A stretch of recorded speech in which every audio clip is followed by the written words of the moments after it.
Welcome to another edition of Tesla Tips and Trips. You join me on a little drive and talk, or whatever we want to call this. We haven't done this together, you and me, in quite a while, since our European vacation and our trip and all the videos in between. But I'm heading to a Supercharger. But on this video, we are going to go over some of the strategies on what to do with your Tesla when you're away from it for a while. Whether you're at home, whether you're parking long-term, say at the airport or another kind of parking situation, I've got a couple of strategies for you that have worked and it did work while we were gone in Europe. So keep it here and I'll let you know what those strategies were on Tesla Tips and Trips.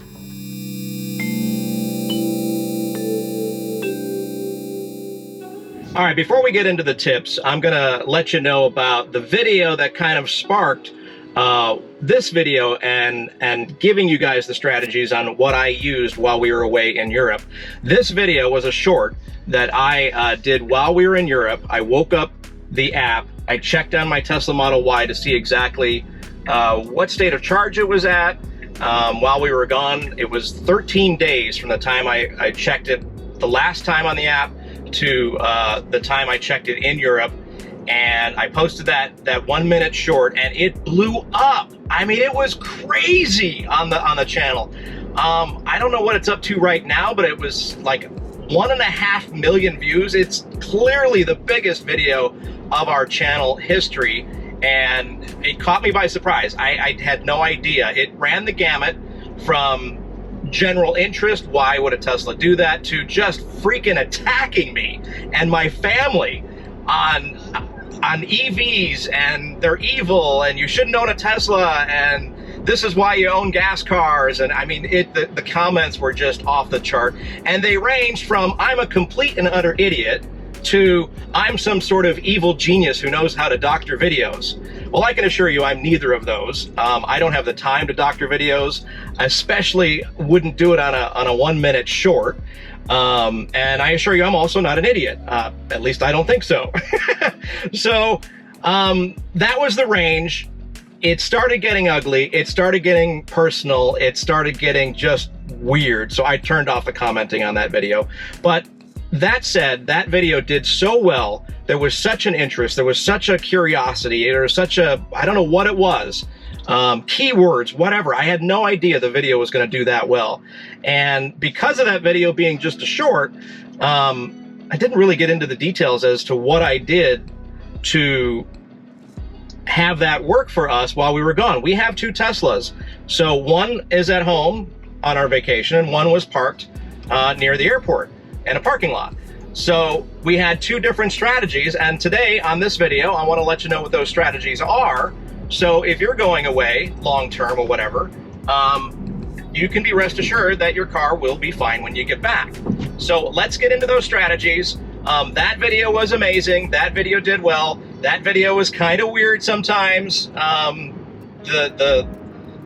With that many people watching a video, you're gonna run the gamut of just weirdness to politeness to curiosity to mean. And I get that. That's part of having a YouTube channel. I got to have a thick skin, but at some point when you start attacking me and my family, I'm going to just turn off the comments. It's my channel after all. It's not like these Facebook groups where they're moderated and all that other kind of stuff. So let's get into the tips that you're tuning into this video for, and those are, I've got 2 different ones. One for if you're at home with your Tesla and you're leaving it for long term, and the other one will be for long-term parking, say at an airport. So let's get into those tips right now.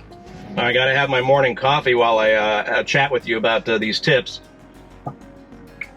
Gotta have the Starbucks. Okay, so the first tip that I want to let you know about is if you are leaving your car at home long term.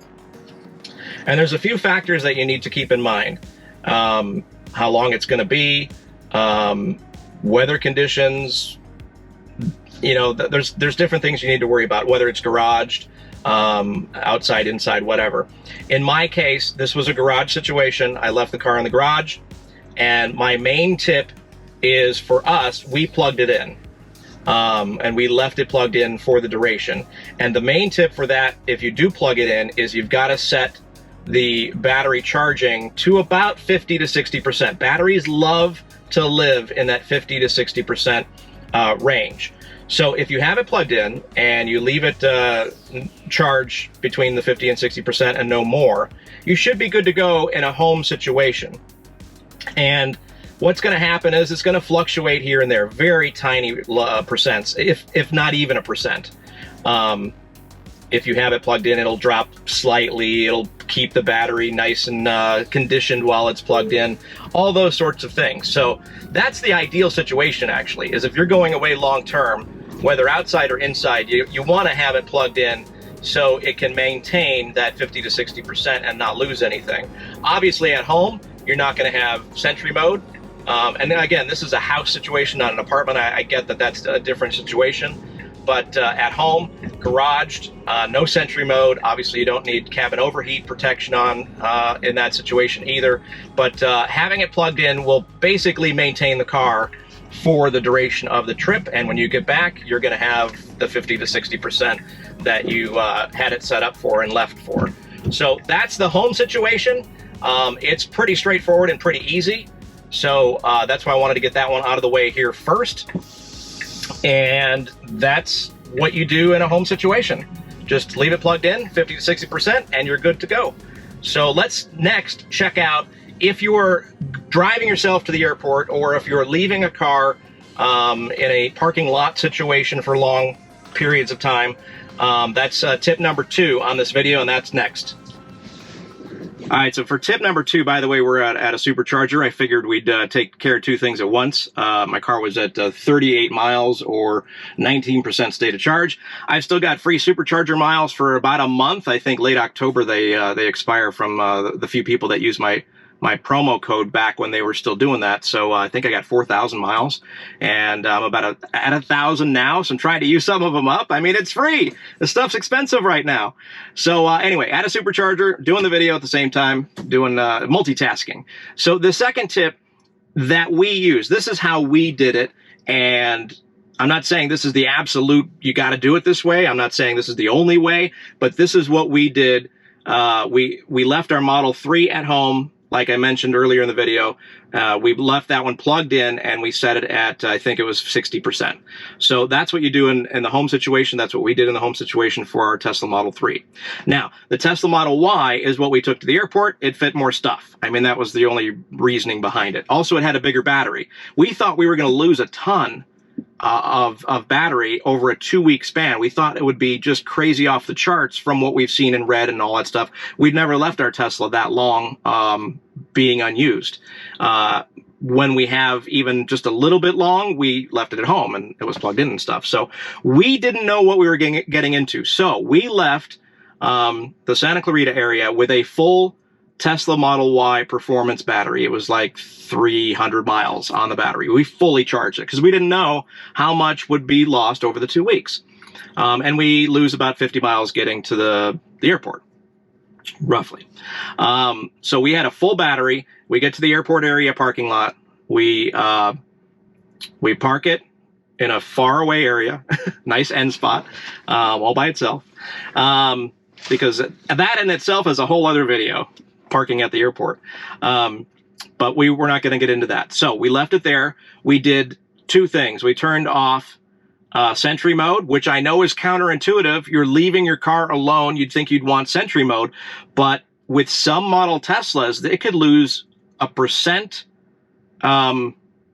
It could lose a mile per hour with some Teslas. And by what I mean is it depends on the battery size. So we have left our Tesla Model 3 with a smaller battery overnight, and we lost 14 miles, basically a mile per hour. We had no idea what we were going to lose over a 2-week span with the Tesla Model Y, percentage or mileage or whatever. I know everybody likes to use percentage for the most part, but back when we tested that with our Tesla Model 3, we didn't, really use percentage, and it wasn't as easy to change it on the screen. So anyway, on our Model 3, you lose about a mile an hour with Sentry mode on. So you got to turn Sentry mode off first and foremost. I'm actually going to give you 3 tips here. I forgot about the third one. So Sentry mode off. I know that's crazy. I know that's stupid. Tesla needs to do something about. I get it. The car's awake and watching everything, and that takes battery power, and it's going to use up battery power. But they need to do something in the middle that doesn't use so much range when you leave your car alone. So you're leaving your car alone at the airport. You got to turn off Sentry mode. That's just the fact of life, especially long term like this. The other thing is, if it's in underground or covered parking, you're not going to need this as much. You're not going to need cabin overheat protection. But if you're on the roof, that's a different situation. Cabin overheat is going to only work for the first 12 hours. So you can leave it on if you want. It's only going to keep it cool for the first 12 hours anyway, and it's only going to use up the amount of battery for those first 12 hours, and then it just doesn't use it anymore until you restart the car. So that's kind of a non-issue, even if you forget that one. But that's what we did. We turned it off immediately because we knew it was going to use a certain amount of power. We were in an underground covered parking situation, so I knew it wasn't going to kick in anyway. And down by LAX, it's usually pretty cool. The weather is pretty nice there, so I don't think the temperature got up to 75 while we were gone. I mean, that's how cool it was. So those two things are pretty crucial. The third thing is going to take a little self-restraint, because I know as a Tesla owner, we check our app a lot, and we check on our cars a lot, and we see what's going on with our cars. You gotta hold back on that, because every time you tap that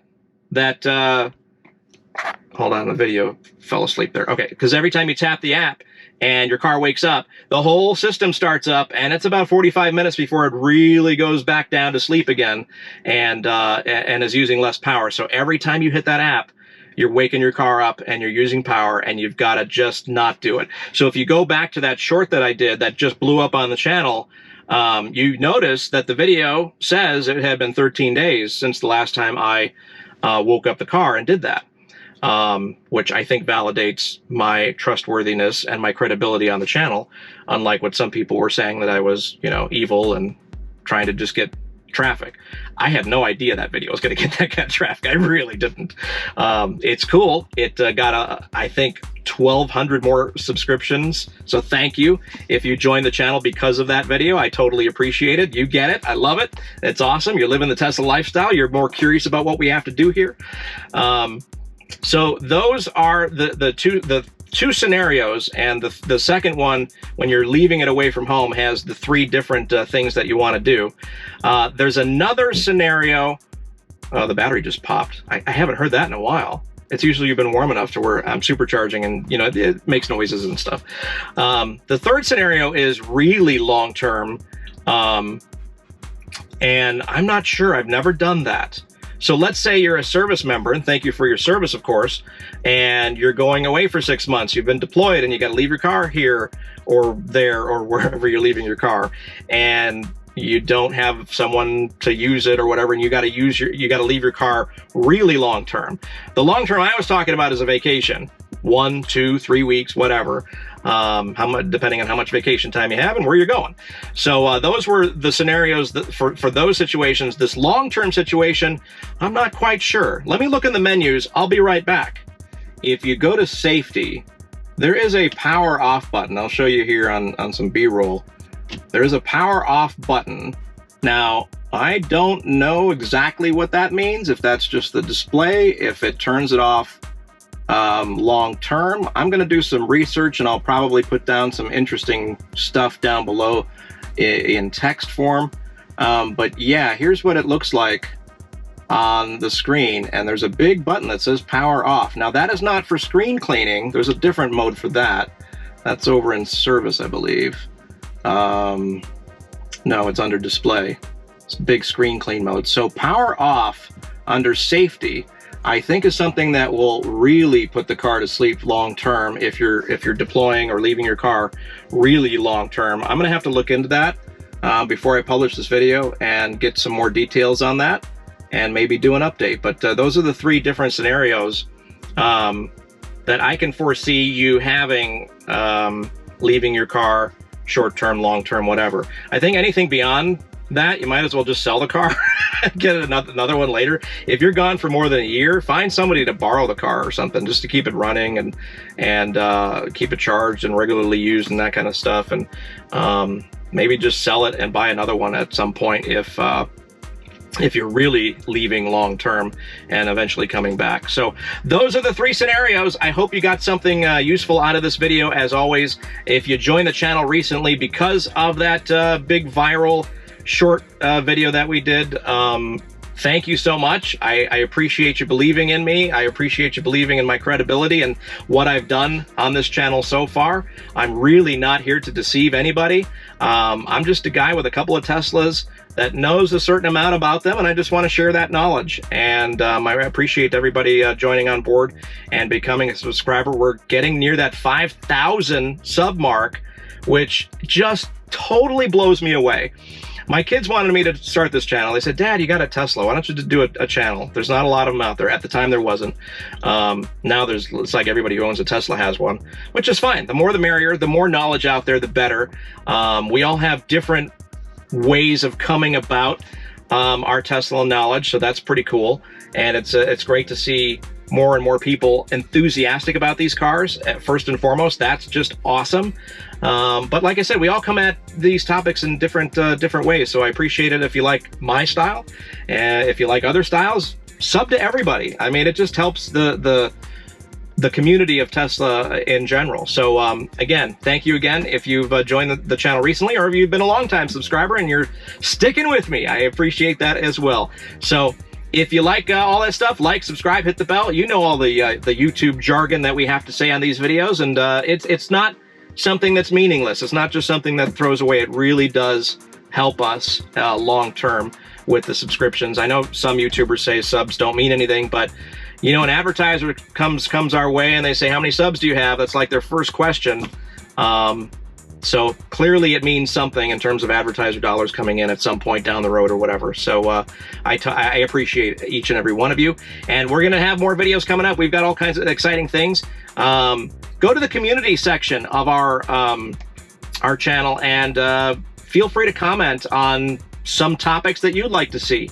We did all that European stuff, and we're kind of just now coming off that. We've got one more video coming, our return trip, at some point. I don't know when that's going to hit the channel, but I'm still in the middle of editing that one.